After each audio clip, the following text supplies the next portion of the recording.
नमस्कार, स्वागत है आपका द न्यूज पर। मैं हूं आपके साथ शेरिन। जहां एक तरफ लोकसभा के चुनावों को लेकर जल्द ही कुछ घंटों में होने वाला है ऐलान, तो वहीं दूसरी तरफ अब महाराष्ट्र से एक बड़ी सियासत की खबर सामने आ रही है कि उद्धव ठाकरे को दे दिया है झटका राज ठाकरे ने। जी हां, हमेशा से ही अपने भाई के खिलाफ चुनाव लड़ने वाले एमएनएस के प्रमुख यानी कि राज ठाकरे अब बढ़ा सकते हैं एनडीए की ताकत और शामिल हो सकते हैं भारतीय जनता पार्टी में। जी हां, लगातार ये बड़ी खबर जो है वो महाराष्ट्र से सामने आ रही है कि एक तरफ उद्धव ठाकरे हैं इंडिया अलायंस का हिस्सा, तो वहीं दूसरी तरफ उनके चचेरे भाई थामने जा रहे हैं एनडीए का दामन, जो कि उद्धव ठाकरे के परिवार की दरार को साफ दिखाता है कि जिस तरीके से एक तरफ जो है वो महाराष्ट्र की तमाम सीटों पर दावा ठोकने वाले उद्धव ठाकरे और संजय राउत के लिए ये बड़ा झटका है, क्योंकि देखिए पहले यानी कि एक के बाद एक कद्दावर नेता जो है वो महाराष्ट्र में भारतीय जनता पार्टी यानी कि एनडीए में शामिल हो रहे हैं, जो कि इंडी गठबंधन के लिए बड़ा झटका है। और इसी पूरे मामले पर बात करते हैं कि देखिए बीजेपी और राज ठाकरे की जो बातचीत है अब वो आखिरी चरण में पहुंच चुकी है, यानी कि अब जल्द ही किसी भी वक्त ये खबर सामने आ सकती है कि राज ठाकरे ने एनडीए का दामन जो है वो थाम लिया है। और राज ठाकरे की तरफ से बीजेपी के सामने जो है वो मांग रखी गई थी कि वो जो है वो दक्षिणी मुंबई से इस बार चुनाव लड़ना चाहते हैं, यानी कि एक सीट की मांग जो है वो की जा रही है एनडीए की तरफ से, राज ठाकरे की तरफ से। और इसी सीट को लेकर जो है वो पहले ही बीजेपी जो है वो राहुल नार्वेकर को लेकर बात चल रही है। तो देखना अहम रहेगा कि जहां एक तरफ इंडी गठबंधन लगातार देश के प्रधानमंत्री नरेंद्र मोदी को कड़ी टक्कर देने के लिए पहले ही बना चुका है, यानी कि बना चुका है गठबंधन, तो वहीं दूसरी तरफ एमएनएस के प्रमुख राज ठाकरे जो है वो क्या जो बीजेपी और राज ठाकरे के बीच में जो लगातार चर्चा अब उसको लेकर चल रही है उसका क्या निर्णय निकलकर सामने आता है। तो देखिए अगर दक्षिणी मुंबई की बात करें, जो सीट को लेकर राज ठाकरे ने कहा है कि मैं वहां से चुनाव लड़ना चाहता हूं, बीजेपी जो है वो राहुल नार्वेकर का नाम पे पहले से ही चर्चा कर रही है। और ये दोनों ही नेता जो है वो महाराष्ट्र की राजनीति में काफी ज्यादा कद्दावर नेता हैं, चाहे फिर वो राहुल नार्वेकर हो या फिर राज ठाकरे। और वहीं अगर बात की जाए उद्धव ठाकरे की, तो देखिए उद्धव ठाकरे जो है वो पहले से ही दक्षिण मुंबई से जो है वो अरविंद सावंत को अपनी पार्टी की तरफ से उम्मीदवार घोषित कर चुके हैं, यानी कि कहीं ना कहीं उद्धव ठाकरे और राज ठाकरे की जो लड़ाई है,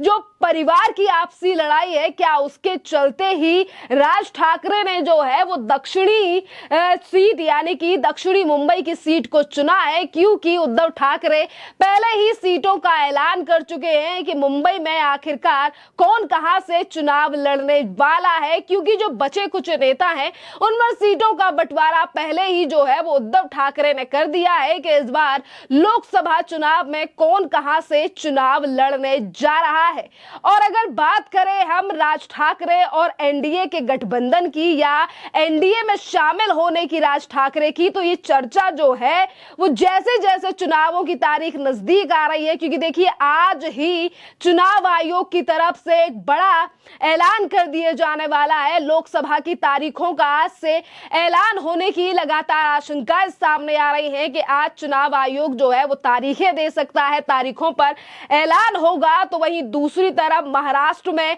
सियासत तेज इसीलिए है क्योंकि अब एक के बाद एक बड़े कद्दावर नेता जो हैं वो भारतीय जनता पार्टी यानी कि एनडीए का दामन थाम रहे हैं। और ये चर्चा जो है वो काफी दिनों से जो है वो सुबगुहाहट जो है वो इस पूरे मामले को लेकर हो रही है, क्योंकि देखिए पिछले ही दिनों बीजेपी के कद्दावर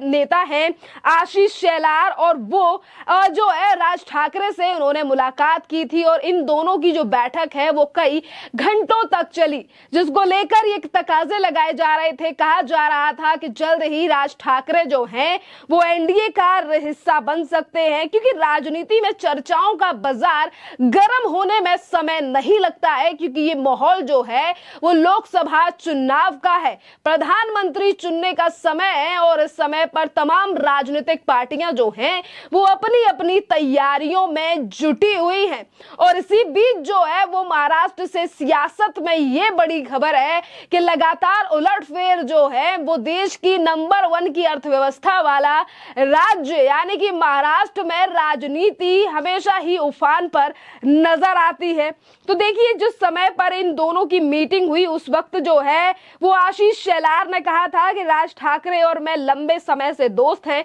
और हम कुछ अन्य विषयों पर भी मिलते हैं और चर्चा करते हैं। हम सही है और सब कुछ जानकारी जो है वो समय पर सामने लेकर आएंगे। अब बात करते हैं कि जब ये गठबंधन यानी कि एमएनएस और एनडीए का गठबंधन महाराष्ट्र में होने जा रहा है तो इसके आखिरकार क्या क्या मायने रह सकते हैं। देखिए, कुछ दिनों पहले जो है वो डिप्टी सीएम देवेंद्र फडणवीस ने जो है वो नागपुर में राज ठाकरे की पार्टी और बीजेपी के बीच जो है वो बढ़ती हुई नजदीकियों का जिक्र किया था। और अब बीजेपी नेता आशीष शेलार ने कहा है कि गठबंधन को लेकर हाई लेवल की चर्चा शुरू हो गई है। हालांकि महाराष्ट्र के सियासियों में जो है वो इन हलकों चर्चा को लेकर लगातार बात जो है वो सामने आ रही है कि एकनाथ शिंदे और अजीत पवार जैसे ताकतवर नेताओं के साथ आने के बाद भी बीजेपी जो है वो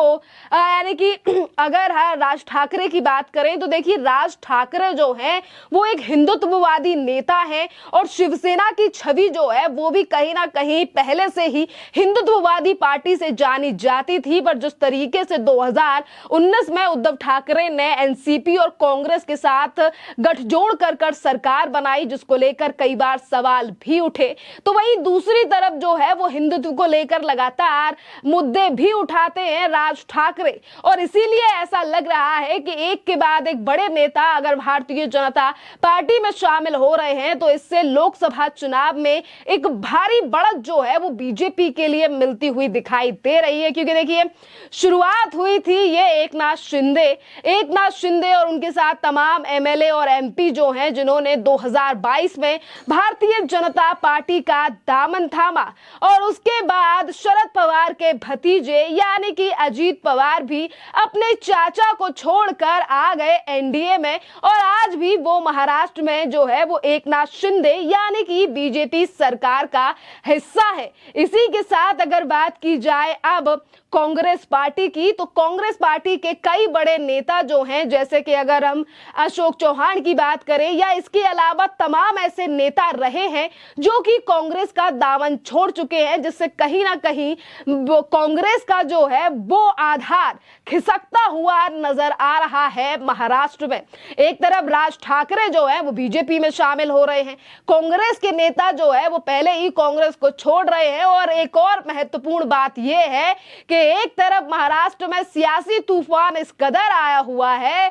तो वहीं दूसरी तरफ राहुल गांधी की भारत जोड़ो न्याय यात्रा वो भी इन दिनों जो है वो महाराष्ट्र में है। जी हाँ, राहुल गांधी जो है महाराष्ट्र में है, उन्होंने कई तरीके के बयान दिए जहां उन्होंने महिलाओं के गृह लक्ष्मी से लेकर तमाम बड़ी योजनाओं पर जो है वो जनता से ये कहा है कि अगर जनता उन्हें इस बार मौका देती है तो वो गृह लक्ष्मी योजना या फिर जिस तरीके से पहले राहुल गांधी ने कहा कि हम 30 लाख नौकरियां देंगे, पर वहीं दूसरी तरफ ऐसा लग रहा है कि राहुल गांधी के द्वारा दी जा रही गारंटियां या फिर उनके द्वारा की जा रही बातों पर आज उनकी ही पार्टी के नेता जो हैं वो विश्वास करते हुए नजर नहीं आ रहे हैं। जैसा कि कई बार बीजेपी के नेता भी इस पर कटाक्ष करते हुए कहते हैं कि आगे आगे राहुल गांधी हैं और पीछे पीछे कांग्रेस साफ हो रही है। और कुछ इसी तरीके का हाल जो है वो इस बार भारत जोड़ो न्याय यात्रा के साथ दिखाई दे रहा है। खैर, इस पूरे मामले पर आप लोगों की जो भी राय हो आप हमें कमेंट कर जरूर बताइए। धन्यवाद।